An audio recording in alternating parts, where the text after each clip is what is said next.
Salut à tous et à toutes, c'est Flan de la chaîne Hobby Figurines et on se retrouve pour une nouvelle vidéo, donc une vidéo tuto décor. Donc vous êtes nombreux à apprécier mes tutos décor et beaucoup me demandent quand est-ce que tu vas faire un prochain tutoriel de décor.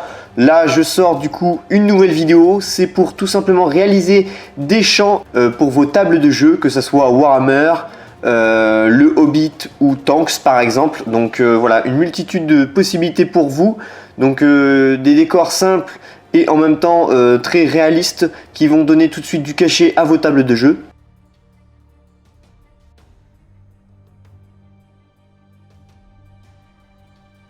Donc pour cela, il va vous falloir des morceaux de calendrier découpés à la dimension de vos champs, donc des sections carrées ou rectangulaires. Donc ensuite, on va utiliser du carton ondulé. Donc ça, c'est des feuilles qu'on achète pas trop cher à 1 ou 2 euros dans des magasins de loisirs créatifs. On va tout simplement marquer et tracer tout simplement ces feuilles de carton ondulé grâce au gabarit que vous avez déjà découpé de calendrier. Donc en fait, on va tout simplement recouvrir ensuite après cette feuille ondulée sur le carton calendrier. Donc on découpe ça à la paire de ciseaux.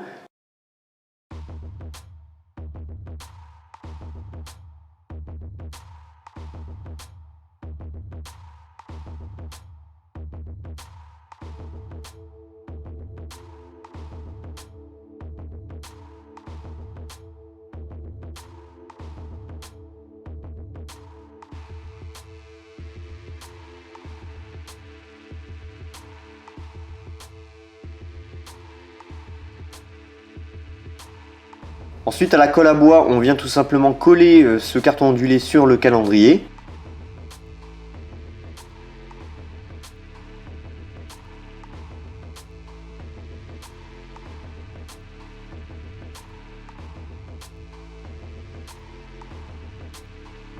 J'ai utilisé du scotch de carrossier pour bien plaquer cette feuille de carton ondulé contre le carton calendrier. Et j'ai mis du poids par-dessus pour bien plaquer la chose.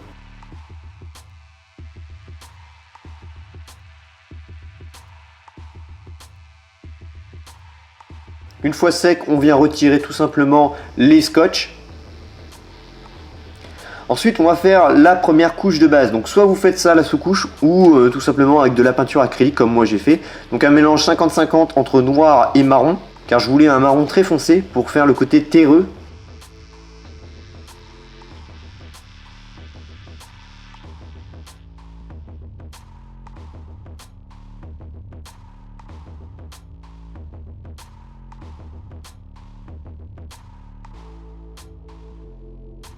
Donc on dilue légèrement la peinture et on vient faire la couche de base sur les morceaux de carton.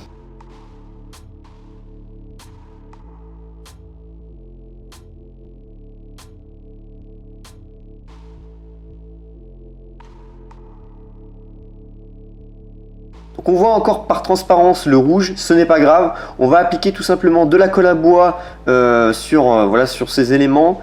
Et on va bien l'étaler grâce à une vieille éponge que j'ai qui me sert à faire une multitude de choses. Donc une vieille éponge qui ne craint rien, bien entendu.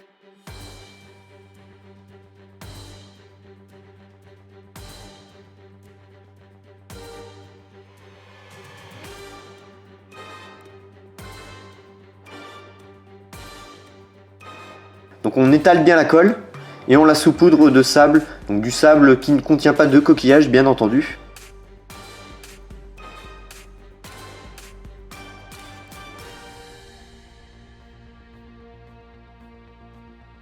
Une fois sec, on va faire une deuxième couche de peinture.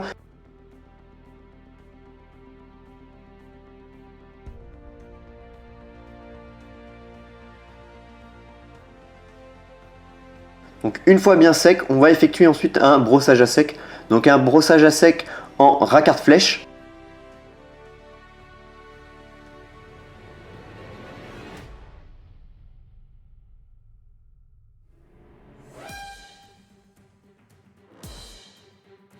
Donc là on peut voir la différence entre avant et après. Donc on peut voir qu'on a une belle mise en lumière des reliefs Donc ensuite on va utiliser de l'herbe de modélisme qu'on va venir tout simplement mettre sur les côtés des champs. Donc avec de la colle à bois, on vient tout simplement voilà, coller cette herbe de modélisme sur les côtés. Donc pensez bien à en mettre aussi sur le champ et sur un petit peu le dessus. Donc faites pas forcément des lignes bien droites, c'est pas trop grave si voilà, elles sont pas trop droites parce que c'est un peu le côté naturel.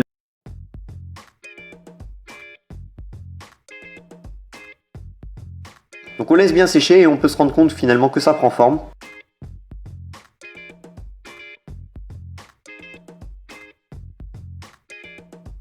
Donc j'utilise aussi des touffes d'herbe de chez Army Painter, donc du vert foncé ou une couleur d'herbe sèche. Donc ces touffes d'herbe, je les mets un peu à droite et à gauche, ça va donner un peu plus de relief et de couleur à ces champs.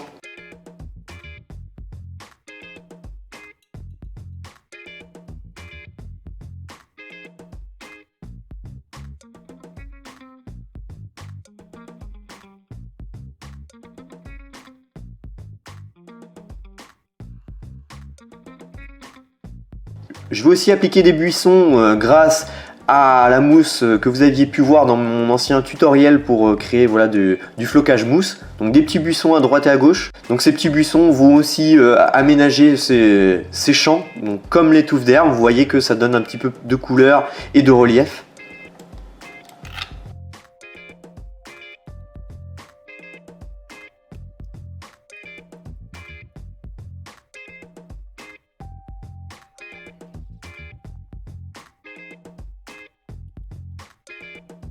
On peut aussi diversifier aussi les champs avec du flocage mousse finement calibré. Donc avant on applique tout simplement sur les bandes de relief de la colle à bois et on vient y mettre tout simplement ce flocage mousse délicatement. Du même principe que si vous appliquez finalement de l'herbe de modélisme. Donc là on peut s'imaginer des champs de végétation comme par exemple de la betterave ou voilà, de la salade, etc. Enfin bref, ça donne tout de suite voilà, un peu plus de diversité à vos champs.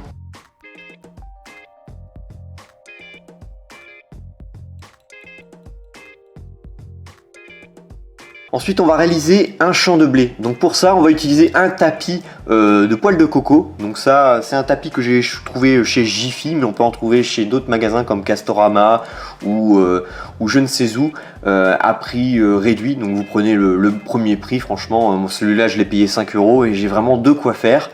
Donc il a une bande de caoutchouc juste en dessous, donc c'est bien, c'est qu'en fait il tient bien, enfin ces poils de coco tiennent bien clairement à leur base et ça va rendre le côté flexible de la chose. On va tracer tout simplement les bandes souhaitées pour pouvoir l'aménager à l'intérieur des champs. Donc on va faire un espèce de champ modulable, c'est-à-dire qu'on pourra à tout moment l'enlever ou le mettre sur ce champ. Comme ça, si vous avez une figurine qui se trouve en plein milieu d'un champ, ça va être plus facile de pouvoir le retirer. Donc on trace à la bonne dimension intérieure du champ.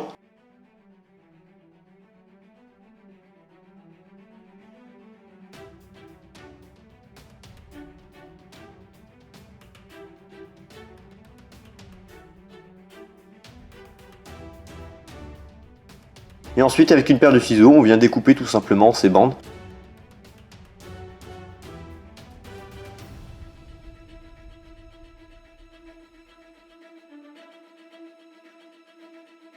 Donc on peut retirer certaines impuretés qu'il peut y avoir à l'intérieur avec vos doigts ou une pince à épiler sans aucun problème.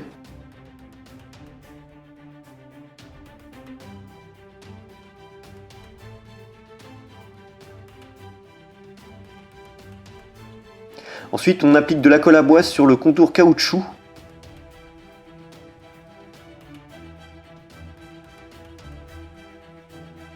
Et on le saupoudre de sable. Donc en fait, on va texturer, on va camoufler finalement cette bande de caoutchouc qui se trouve à la base des poils de coco.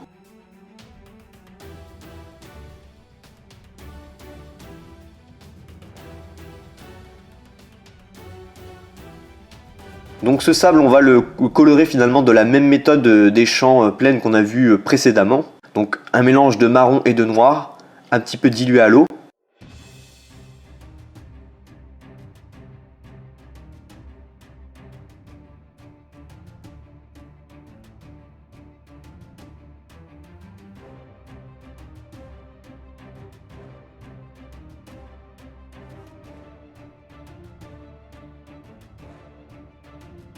Une fois sec, pareil, même méthode, brossage à sec en racard flèche.